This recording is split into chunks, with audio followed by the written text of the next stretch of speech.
আসসালামু আলাইকুম। Welcome to Tanvir academy. কেমন আছেন আপনারা সবাই? আশা করি অনেক ভালো আছেন। আজকের এই ভিডিওটিতে আমরা মাইক্রোসফট এক্সেলের একটি ডেইলি যেই টাইপের কাজ আমরা করে থাকি এবং সেই কাজ করতে গিয়ে আমরা যে সমস্যাটা ফেস করি তার একটি সমাধান দেব। দেখুন এখানে আমার যেই ডাটাবেসটি আছে, এখানটায় যে হেডারটি আছে, আমরা স্বাভাবিকভাবে বড় ডাটাবেজে কিন্তু আমরা হেডার তৈরি করে থাকি, তাই না? তো হেডার তৈরি করার পরে এখন এখান থেকে যদি আপনি কোনো কন্ডিশন মোতাবেক ফিল্টার করতে যান, যেমন আমার বাম পাশে কিন্তু সিরিয়াল আছে। এখন যদি আমি এখান থেকে ডিপার্টমেন্টের কোনো একটা ডিপার্টমেন্টের ফিল্টার করি, যেমন এখান থেকে গিয়ে আমি যদি এখন দেখি হলো আইটি দিয়ে যদি আমি এখন ওকে দিই, তাহলে দেখতে পারতেছি আমার সিরিয়াল নাম্বারটা কিন্তু ঠিক নেই। আপনি যেখানেই যান, ফিল্টারের যে পার্টেই যান, দেখবেন ফিল্টারিং করলে সিরিয়াল নাম্বারটা কিন্তু ঠিক থাকে না। তো ফিল্টারের সাথে যদি আপনি সিরিয়াল নাম্বারটা ঠিক রাখতে চান, যে যখনই আমি যাকে ফিল্টার করব আমার সিরিয়াল নাম্বার অটোমেটিক চেঞ্জ হবে বা একদম এক থেকেই স্টার্ট হবে, এটা আমরা কিভাবে করব আজকের ভিডিওটিতে আমরা এটাই শিখব। তো ডিয়ার ভিউয়ার্স, ভিডিওর মূল টপিকে যাওয়ার আগে আপনাদেরকে একটি অ্যানাউন্সমেন্ট দিচ্ছি। আজকে হলো 5 তারিখ। এই মাসের 15 তারিখে আমাদের Microsoft office basic to advance online live কোর্সের 64তম ব্যাচের কিন্তু ক্লাস শুরু হবে। যারা আমাদের এই কোর্সে অ্যাডমিশন নিতে চান, কোর্সের লিঙ্ক দেওয়া থাকবে এই ভিডিও ডেসক্রিপশন বক্সে। সেই লিঙ্কে ক্লিক করলেই আপনি আমাদের কোর্স সম্পর্কে সকল তথ্য পেয়ে যাবেন। তো চলুন আমরা ভিডিওর মূল টপিকে চলে যাই। তো আমরা এখানে যে কাজটি করব, আমরা কিন্তু সিরিয়াল নাম্বার ম্যানুয়াল ভাবে এখানে করব না, আমাদের এটা ম্যানুয়াল ভাবে করা আছে।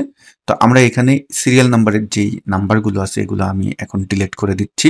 তো আমি এগুলো ডিলিট করে দিলাম। এই জায়গাটিতে আমরা এখন যে কাজটি করব, এখানে এসে ইকুয়াল আমরা এখন যে ফাংশনটি এখানে ব্যবহার করব সেটা হলো সাব টোটাল। দেখুন সাবটোটাল ফাংশন কি করে? সাবটোটাল কিন্তু আমাদের ফিল্টারিং এর যে কাজটা, যতটুকুন রো আপনার হাইট থাকে ততটুকুন পর্যন্তই কিন্তু ওর যেই এই যে ফাংশনগুলো আপনারা দেখতে পারতেছেন, এই ফাংশনগুলোরও কাজ করে দেয়। যতটুকুন পর্যন্ত আপনার ডিসপ্লে করবে ততটুকুনেরই কিন্তু ও আউটপুট দেয়। ওকে, তো আমরা আসলে এখানে সাবটোটালকে টাইপ করে নিয়ে আসলাম। তারপরে আমরা যে কাজটি করব, এখানে কাউন্টটা অর্থাৎ 3 নম্বর যেটা, এই ফাংশনটাকে আমরা নিয়ে আসবো। তো নিয়ে আসলাম, তারপরে কমা টাইপ করলাম এবং রেফারেন্স বলতে এখানে কি বোঝাচ্ছে? রেফারেন্স বলতে হলো যে আমার একদম ডান পাশে যে প্রথম সেলটা আছে সেইটাকে আমরা এখন সিলেক্ট করব। তো ডান পাশের যে প্রথম সেলটা, সেই সেলটার নাম কি? এই যে এই সেলটার নাম হলো B2। আমরা দেখতে পারতেছি B2। তাহলে আমরা এখন এখানে কি করব? B2 কে ম্যানুয়াল ভাবে টাইপ করে দিলাম এবং তারপরে আবার আমরা এখানে ক্লন দিয়ে আবার B2 কে টাইপ করব। B2 কে টাইপ করে প্রথম যে B2 টা আছে সেই B2 টাকে আমরা কি করে দেব? সিলেক্ট করে কিবোর্ডের F4 যে বাটনটি আছে, ফাংশন কির F1 F2 এখান থেকে F4 যে বাটনটি আছে সেটা চাপ দিয়ে ডলার সাইনটি বসিয়ে দেবেন। অনেকের কম্পিউটারে এই F4 বাটনটি কাজ না করতে পারে, সেক্ষেত্রে আপনি যে কাজটি করবেন, আপনার কম্পিউটারে দেখবেন FN নামে যে বাটনটি আছে, এটা কন্ট্রোল বাটনের পাশে দেখবেন FN উইথ F4 বাটনে চাপ দিবেন, তাহলে কিন্তু এই ডলার সাইন চলে আসবে। যদি আপনাদের এই ডলার সাইন আনতে কষ্ট হয় তাহলে ম্যানুয়াল ভাবে এই ডলার সাইনটা বসিয়ে দেবেন। ওকে, এরপরে আমরা যে কাজটি করব, এখানে ব্র্যাকেট ক্লোজ দিয়ে দেবো। এখন অনেকেই বলতে পারেন যে ভাই আমরা কেন এই কাজটা করলাম, এটা আমি একটু পরে এক্সপ্লেন করতেছি। তো এখন আমি এন্টার দিলাম। এন্টার দিয়ে যদি আমি এখন এটাকে এই মাউসের কার্সারটা কর্নারে নিয়ে আমি যদি নিচ পর্যন্ত নামিয়ে দিই, অথবা যদি আমরা দেখি যে রিলেটিভ ডাটা যদি আমার ডান পাশে থাকে, তাহলে কিন্তু এই কর্নারে জাস্ট 2টা ক্লিক করলেই কিন্তু এটা নিচ পর্যন্ত চলে যাবে। এখন আমরা এটাকে কি করলাম? অটো ফিল করে দিলাম। এবার আপনি যেই যেই কলামের যেই ভাবেই আপনি ফিল্টারিং করেন না কেন, যেমন আমি এখন ডিপার্টমেন্টের এখানে আসলাম, এসে যদি এখন আমি এখানে মার্কেটিং দিই, আপনি বাম পাশে তাকান, সিরিয়াল নাম্বার কিন্তু আমার কি হলো? ঠিক হয়ে গেল। যদি আমি মার্কেটিং বাদ দিয়ে এইচআর দিই, তাহলে দেখুন আমার সিরিয়াল নাম্বার কিন্তু বাম পাশে কি ঠিক আছে। আমি যদি এখন এইচআর ডিপার্টমেন্টের এখান থেকে যদি পারফরমেন্স দেখতে চাই, ধরুন আমি গুড দেখতে চাচ্ছি, গুড ফিল্টারিং করতে চাচ্ছি, গুড করে যদি আমি এখন ওকে দিই, সেক্ষেত্রেও কিন্তু আমার সিরিয়াল নাম্বার কি ডান পাশে একদম ঠিক আছে। ওকে, এখন আমরা ফাংশনটা একটু এক্সপ্লেইন করব। দেখুন আমি এই ক্ষেত্রে নতুন একটি শীট নিচ্ছি। শীট নিয়ে এবার আমি এখানে আসলাম। ধরুন এখানে আমি কিছু নাম টাইপ করলাম। এবার আমি এই নামগুলোকে এভাবে নামিয়ে দিলাম। ডান। এবার আমি এই জায়গাটায় যদি কাউন্ট কাউন্টে কেন আমরা ব্যবহার করতেছি? কারণ হলো যে কাউন্ট তো শুধু নাম্বারকে কাউন্ট করতে পারে, নিউমেরিক্যাল ভ্যালুগুলোকে, ও তো আর টেক্সটকে কাউন্ট করতে পারে না। এই জন্য আমরা কাউন্টে ব্যবহার করতেছি। ওকে, এখন কাউন্টে দ্বারা আমরা কি করতে পারি? কাউন্টে দ্বারা হলো আমার যেই রেঞ্জটা আপনি এখন সিলেক্ট করবেন, এই ফাংশনের যেই আর্গুমেন্ট আছে, যেই রেঞ্জটা এখন সিলেক্ট করবেন, যেমন আমি এখন এই রেঞ্জটা সিলেক্ট করলাম। এই রেঞ্জটা সিলেক্ট করে যখন আমি ব্র্যাকেট ক্লোজ দিয়ে এন্টার দিলাম, তাহলে হলো কি এই রেঞ্জের ভিতরে কতগুলো সেলে ভ্যালু আছে ও কিন্তু আমাকে বলে দিল। তো আমরা যদি এই ফাংশনটার দিকে একটু তাকাই, আমি ডাবল ক্লিক করে নিয়ে আসলাম। এই ফাংশনটা শুরু হয়েছে কোথা থেকে?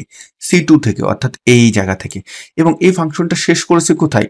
C14, অর্থাৎ এখানে এসে শেষ করছে। এখন ও কিন্তু এই রেঞ্জের ভিতরে যতটুকুন আছে ততটুকুনকেও ও কিন্তু কি করছে?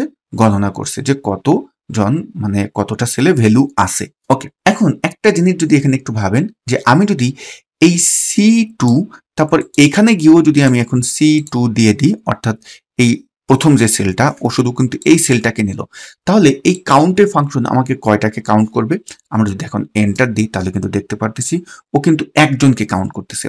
এখন যদি এইটাকে আমরা ড্র্যাগ করে নামিয়ে দিই, তাহলে দেখুন প্রত্যেকটা জায়গায় কিন্তু ওর যে ডান পাশের যে সেলটা আছে সেটাকেই কিন্তু নিচ্ছে, C9 নিচ্ছে। আমরা যদি এখন এখানেও আসি, C13 নিচ্ছে, অর্থাৎ ও কিন্তু একটা সেলকেই কাউন্ট করতেছে, এই জন্য কিন্তু অন দিচ্ছে। তো আমরা আসলে এখানে যে কৌশলটা করছি, কারণ হলো কি এখানে সেল রেফারেন্স আমরা ব্যবহার করছি। আমরা চাচ্ছি কি ও যেন নিচে নিচে যখন নামবে, যখন আমি দেখুন এই প্রথম সেলটাকে যদি আমি এখন অ্যাবসোলেট করে দিই, অর্থাৎ লক করে দিলাম, ফিক্সড করে দিলাম, তাহলে হলো কি ও কিন্তু একটা সেলকে, অর্থাৎ এই জায়গার প্রথম যে রেফারেন্সটা আছে সেটাকে কিন্তু ফিক্সড করে ফেললো, এইটাকে কিন্তু ও কি করলো? ছেড়ে দিল। এখন যদি আমি নিচে নামি তাহলে হবে কি, ওই যে প্রথম C2 তো থাকবেই, কিন্তু নিচে এসে ও হয়ে যাবে কি C3। তখন C2 আর C3-র ভিতরে কয়টা সেলে ভ্যালু আছে, ও কয়টা আপনাকে দিবে? ও কিন্তু অটোমেটিক আপনাকে 2 দিবে। দেখুন এখন যদি আমি এখানে এন্টার দিই এবং যদি আমি এই পর্যন্ত নামালাম, এখানে কিন্তু 3 দিল। এখন দেখুন উপরের C2 কি ফিক্সড আছে? প্রথম C2-কে যে আমি যেহেতু লক করছি, তারপরেরটা C2-টাকে যেহেতু আমি লক করি নাই, ও এর জন্য কি দিল? ও কিন্তু এখানে এসে C4 হয়ে গেছে, অর্থাৎ এই যে সেলটা, এই সেলটার নাম কি? C4 আমরা কিন্তু পেয়ে গেলাম। আচ্ছা, এগুলো হলো সেল রেফারেন্সের পার্ট। সেল রেফারেন্সটা আমরা আমাদের যে লাইভ ক্লাস আছে সেখানে কিন্তু একদম ডিটেলস হাতে ধরিয়ে কিন্তু শিখিয়ে থাকি। মাইক্রোসফট এক্সেলের একটা কথা আছে, যদি আপনি সেল রেফারেন্স সঠিকভাবে বুঝেন তাহলে কিন্তু আপনি এক্সেলকে নিয়ে আপনার মতো করে ব্যবহার করতে পারবেন। এক্সেলের আপনি কিন্তু আস্তে আস্তে এক্সপার্ট হয়ে উঠবেন। আপনাকে কিন্তু সেল রেফারেন্স পারফেক্ট ভাবে বুঝতে হবে।